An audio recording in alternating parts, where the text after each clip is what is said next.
आज की वीडियो है किचन क्लीनिंग के ऊपर, जहां पर हमारा बहुत ज़्यादा टाइम गुजरता है। डेली, वीकली एंड मंथली किस तरह से मैं अपने किचन को क्लीन करती हूँ। डेली के 20 मिनट मैं अपने किचन को देती हूँ और इससे आपका किचन नीट एंड क्लीन रहता है, जिसके लिए आपको डीप क्लीनिंग की ज़रूरत नहीं पड़ती है। अलग से किचन को क्लीन करने का टाइम नहीं निकालना पड़ता। अस्सलाम वालेकुम and welcome back to my channel. कैसे हैं आप सब लोग? आई होप कि आप सब खैरियत से होंगे। आज की वीडियो है जो किचन क्लीनिंग टिप्स के ऊपर। आज मैं आप लोगों के साथ ऐसी 17 useful kitchen cleaning tips share करने वाली हूं, जिससे आपको बहुत ज़्यादा हेल्प मिलने वाली है कि मैं अपने किचन को किस तरह से क्लीन रखती हूँ। मेरे पास जब भी किचन में थोड़ा सा एक्स्ट्रा टाइम होता है ना, तो मैं उस दिन क्या करती हूँ कि कोई भी एक कैबिनेट सेलेक्ट कर लेती हूँ और उसको क्लीन कर लेती हूँ। जैसे कि आज मैंने ये वाला कैबिनेट खोला है, इसको मैंने 2 दिन से प्लान किया हुआ था साफ करने का, तो फाइनली मैं इसको आज साफ कर रही हूँ। इसके अंदर मैंने शहद, अचार और ऑयल, इस तरह की जो बोटल्स होती है ना, वो रखी होती हैं। और ये इतना ज्यादा गंदा भी हो रहा था, बहुत ही गंदा हो रहा था। तो बस आज ही मैंने करना है इसको क्लीन। और दूसरी बात कि इस तरह के जो कैबिनेट है ना, जिसके अंदर ऑयल वाले जार या ऐसी चीजें रखनी हो ना, उसके नीचे मोटी शीट या थोड़ा सा हार्ड वाला पेपर होता है ना, वो बिछाएं, ताकि नीचे जो है ना वो जल्दी गंदा ना हो। इसको मैंने अच्छे से स्प्रे मार के ना 2-3 मिनट छोड़ दिया था और उसके बाद स्पंज के साथ ना अच्छे से इसको रगड़ रगड़ के साफ कर लिया था और अच्छे से ये कैबिनेट नीट एंड क्लीन हो गया है। तो इसके अंदर ये मैं मेन्यू वाले जो पेपर है ना, ये बिछा रही हूँ, क्योंकि ये थोड़ा हार्ड भी होते हैं और इसको मैंने डबल नीचे बिछाया, ताकि ये जल्दी जो है ना वो नीचे खराब ना हो। पेपर मैंने नीचे मोटा बिछाया है। एहतियातन मैंने जो शहद की बोतल थी ना, उसके नीचे फिर भी एक डिस्पोजेबल ढक्कन रख दी है। उससे ये है कि जो भी हनी नीचे गिरेगा उसी के ऊपर आएगा, उसको ही मैं उठा के वॉश कर लूंगी। जो नीचे है ना वो ज्यादा गंदा नहीं होगा। उसके बाद बात आ जाती है कि स्पून वाली बास्केट। अच्छा, ये ऐसी चीज है जिसको हम यूज तो बहुत ज्यादा करते हैं, मेरे ख्याल से इग्नोर ज्यादा करते हैं। अच्छा, मैंने कभी सोचा नहीं था कि ये नीचे से इतनी गंदी होती है। जब मैं फर्स्ट टाइम इसको लेके आई, यूज कर रही थी, मुझे इतनी स्मेल आ रही थी, मैंने बोला कहाँ से आ रही है। फिर मैंने इसको नीचे से खोला और इसके नीचे से जो है ना ये हाल हो रहा था। तो फिर इसको जो है ना, अब मैं ये करती हूँ कि हर 10 या 15 दिन के बाद इसको नीचे से खोलती हूँ, अच्छे से इसको क्लीन करती हूँ, वॉश करती हूँ, ड्राई करती हूँ और उसके बाद जो है ना इसके अंदर स्पून डाल के रखती हूँ। ये छोटी छोटी चीजें हैं, इनको हम बिल्कुल भी इग्नोर नहीं कर सकते हैं। स्पून ऐसे हैं कि दिन में हम बार बार यूज करते हैं, तो जाहिर सी बात है हम उससे खाना भी खाते हैं। तो इसलिए कोशिश करें कि जो आपकी स्पून वाली बास्केट है ना, उसको भी आप हर हफ्ते या 10 दिन के बाद वॉश कर लिया करें, या उसको चेक कर लिया करें कि वो वॉश करने वाली तो नहीं है। तो बस मैं भी इसी तरह से हर हफ्ता या 10 दिन बाद इसको निकाल के अच्छे से वॉश कर लेती हूँ और उसके बाद इसके अंदर सारे स्पून्स वगैरह को सेट करके तो अपनी जगह पर इसको रख देती हूँ। अब बात कर लेते हैं नीचे फ्लोर की। फ्लोर को आप किस तरह से क्लीन कर सकते हैं। जब भी आप कुकिंग करें, जब भी आप रोटी बनाएं, तो उसी टाइम आप कोशिश करें कि हाथ के हाथ ब्रश लगा दें। उससे ये है कि फिर जो किचन का कचरा है ना, वो बाहर नहीं जाता और नीचे चिप चिप भी नहीं होती है। तो मैं भी यही करती हूँ, जब भी रोटी बनाती हूँ, खाना बनाती हूँ, तो हाथ के हाथ ब्रश लगा लेती हूँ और जब काम करके फ्री होती हूँ किचन से, तो बाद में माप लगा लेती हूँ। फ्लोर को नीट क्लीन रखने के लिए आप एक छोटा सा कारपेट जरूर बिछा के रखें किचन में। एक तो उसकी लुक अच्छी आती है, दूसरा आप जब भी बर्तन वगैरह वॉश करते हैं ना, तो नीचे गीला नहीं होता है और उससे आपका किचन जो है वो नीट रहता है। सबसे जरूरी बात यह है कि हर घर में, हर किचन में ये मसला होता है।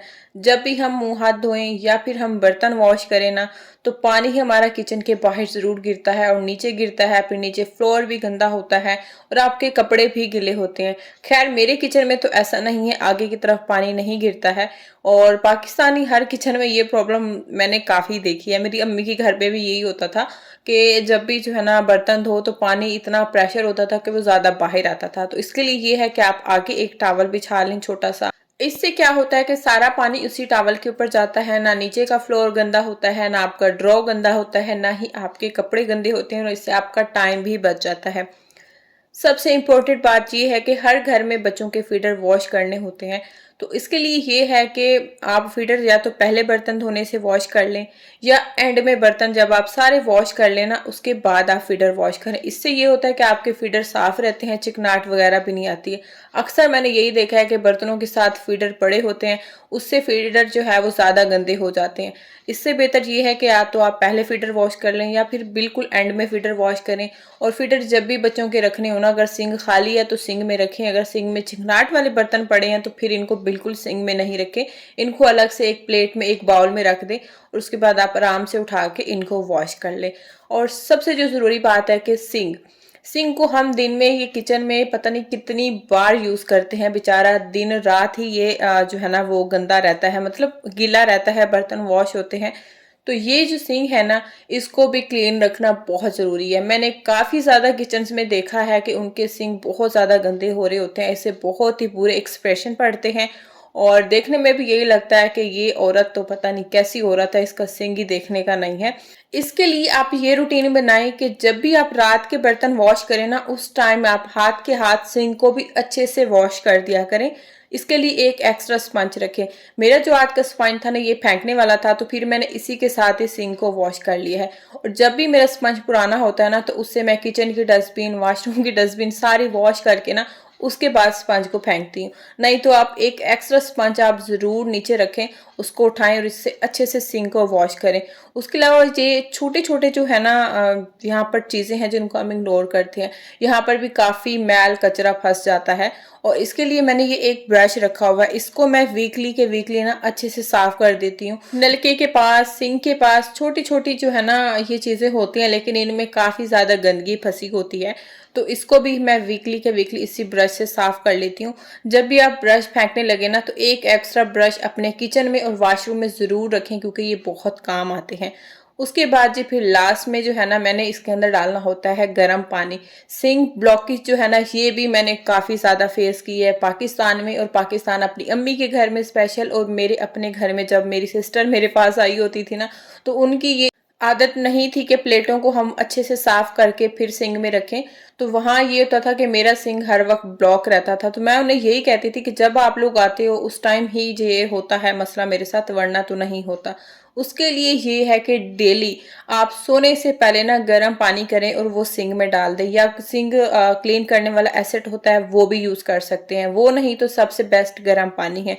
इससे ये होता है कि जो भी अंदर चिकनाहट वगैरह कचरा होता है ना, वो सारा निकल जाता है और फिर आपका सिंक ब्लॉक नहीं रहता। और मेरा सिंक तो आज तक कभी ब्लॉक नहीं हुआ है। उसके बाद जी फिर बात आती है टॉप काउंटर की। किचन टॉप काउंटर को तो हम दिन में पता नहीं कितनी बार साफ करते हैं, लेकिन जो इसकी साइडें हैं ना, ये नीचे वाला हिस्सा, इसको मैं भी इग्नोर कर देती थी। कुछ दिन पहले ही मैं नीचे बैठ के मप लगा रही थी, तो मैंने देखा कि यहाँ पर काफी ज्यादा गंदा हो रहा था, और फिर मैंने स्पंज उठाया और उसके साथ इसको मैंने घिस घिस के साफ किया। उसके बाद अब ये है कि जब भी मैं किचन का टॉप काउंटर क्लीन करती हूँ ना, तो साथ के साथ इसकी साइडें जो है ना, उनको भी अच्छे से क्लीन कर लेती हूँ। और ये मेरी किचन के सामने वाली वॉल है, यहाँ पर जब मैं कुकिंग करती हूँ ना, तो काफ़ी छींटें तेल की, ऑयल की, खाने की इसके ऊपर पड़ती हैं। तो इसको भी मैं हाथ ही क्लीन कर देती हूँ, कि ताकि मुझे डीप क्लीनिंग की ज़रूरत ही नहीं पड़े। इसी तरह से जो ऑयल ट्रे है ना, इसको भी मैं हाथ ही रात में क्लीन कर देती हूँ स्प्रे मार के। जो ऑयल बोतल है उसको भी स्प्रे के साथ अच्छे से साफ कर देती हूँ, और इसके नीचे मैं हमेशा टिश्यू या एक छोटा सा फॉल पेपर बिछा देती हूँ। इससे ये होता है कि ट्रे ज़्यादा गंदी नहीं होती, बस उसको मैं निकाल के साफ कर देती हूँ। उसके बाद जिस चूल्हे की बात आ जाती है, चूल्हे के नीचे हमने फॉल पेपर तो बिछाया होता है, लेकिन उसके बावजूद भी इसके ऊपर काफ़ी कचरा या चीज़ें आ जाती हैं। तो इसका भी मैं यही करती हूँ कि फॉल पेपर तो मैं 4 से 5 दिन के बाद चेंज करती हूँ, लेकिन डेली सोने से पहले मैं फॉल पेपर को भी अच्छे से कपड़े के साथ या टॉवल के साथ साफ कर देती हूँ, कि जो भी ऊपर मोटा मोटा कचरा होता है ना, वो सारा साफ हो जाता है। और इससे जो है ना, आपका फॉल पेपर भी साफ रहता है और चूल्हा भी साफ रहता है। उसके बाद बारी आती है एग्जॉस्ट की। तो इसको जब मैं नई नई यहाँ पर शिफ्ट हुई ना, बहुत इग्नोर करती थी, और इतना ये चिकनाहट इसके ऊपर आ गई थी, और इसको साफ करना ना मेरे लिए बहुत मुश्किल था। तकरीबन मैंने आधा घंटा लगाया था इसको साफ करने में। अब मेरी ये भी डेली रूटीन में आता है। रोजाना जब मैं रात की किचन की क्लीनिंग करती हूँ ना, तो उसके साथ साथ मैं इसको भी स्प्रे मार के अच्छे से क्लीन कर लेती हूँ, और ये बिल्कुल साफ रहता है, ज़्यादा गंदा नहीं होता। इसी तरह से बात आ जाती है फ्रिज की। फ्रिज को भी हम दिन में न जाने कितनी बार खोलते हैं, बंद करते हैं, और स्पेशल बच्चों वाले घर में तो फ्रिज बहुत ही गंदे रहते हैं। तो इसको भी डेली की डेली आप चाहे तो सुबह में साफ कर दें, या फिर रात को सोने से पहले साफ कर दें। और उसके बाद जी बात आती है स्पंज की। और स्पंज जो है ना, अक्सर मैंने घरों में देखा है कि वो बेचारे मर मुक गए होते हैं, उनके अंदर से जान निकल चुकी होती है, लेकिन उसको यूज़ कर रहे होते हैं, उसमें से स्मेल भी आ रही होती है। तो कोशिश करें कि टाइम टू टाइम अपना स्पंज जो है वो चेंज कर लिया करें। इन छोटी छोटी चीज़ों में बिल्कुल रिस्क नहीं लेना चाहिए, क्योंकि हम इनसे बर्तन वॉश करते हैं, तो इन सब चीज़ों का ज़्यादा हमें ख्याल रखना चाहिए। क्योंकि यहाँ पर बात आ जाती है हेल्थ की, और हेल्थ पे हमें बिल्कुल भी रिस्क नहीं लेना चाहिए।